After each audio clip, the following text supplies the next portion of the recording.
오늘은 제가 사업자 등록을 완전히 처음 하신 분들께 이런 얘기를 들었어요. 사업을 등록해야 되는데 뭘 해야 될지 모르겠다. 업종 코드가 너무 다양하고 내 분야에 맞는 코드가 뭔지 감이 오질 않는다고 막연하셨다고 하더라고요. 뭐부터 해야 될지 모르겠고 홈택스만 둘러보다가 포기하시는 분들이 있기 때문에, 그래서 사업자 등록하기 전에 뭘 해야 될지 아예 처음 하시는 분들을 위해서 필수로 신경 써야 할 것 두 가지를 설명드리겠습니다. 끝까지 시청해 주세요.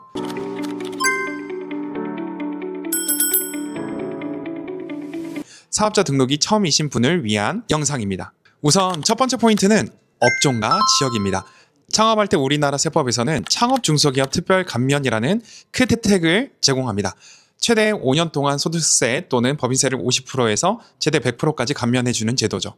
그런데 이 제도는 아무한테나 적용되는 게 아닙니다. 반드시 세법에서 정한 업종이어야 하고 수도권 과밀업체 외의 지역에 창업해야 하며 대표자가 만 34세 이하 청년이라면 감면 비율이 더 올라갑니다. 예를 들어 전자상거래 소매업은 감면 대상인데 일반 소매업은 아닙니다. 이걸 모르고 업종을 잘못 선택했다면 실제로 혜택을 받을 수 있는 조건이었는데도 세금 감면을 아예 받지 못하는 상황이 되는 거죠. 창업 지역도 중요합니다. 예를 들어 성남시에서 창업하면 감면율 50%지만 김포나 용인 같은 수도권 외 지역에서 창업하면 감면율이 100%로 올라갑니다. 대부분 사람들은 그냥 거주지 근처라고 등록해버리시더라고요.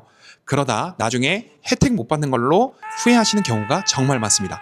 여기서 중요한 건 이미 사업자 등록을 한 다음에 업종을 추가하거나 사업장을 옮기거나 기존 사업자를 폐업하고 다시 낸다고 해서 창업으로 인정되지 않는다는 점이에요. 최초 등록 시점에 단 한 번 창업으로 인정됩니다. 그래서 업종을 새로 시작하려면 기존의 사업자에 추가하지 마시고 별도의 사업자 등록증을 내는 게 제일 좋습니다. 실제로 저에게 상담하신 대표님 중 한 분은 사업자를 4개로 나눠 등록하고 각각에 대해 세액 감면을 적용받고 계십니다. 만약 하나로 묶었다면 세금만 수천만 원을 냈을 상황이죠. 두 번째는 간이가세자, 일반 가세자의 선택입니다. 이것도 단순한 체크박스처럼 보일 수 있지만 잘못 선택하면 부가세 부담이나 환급 가능성에 큰 차이가 생깁니다.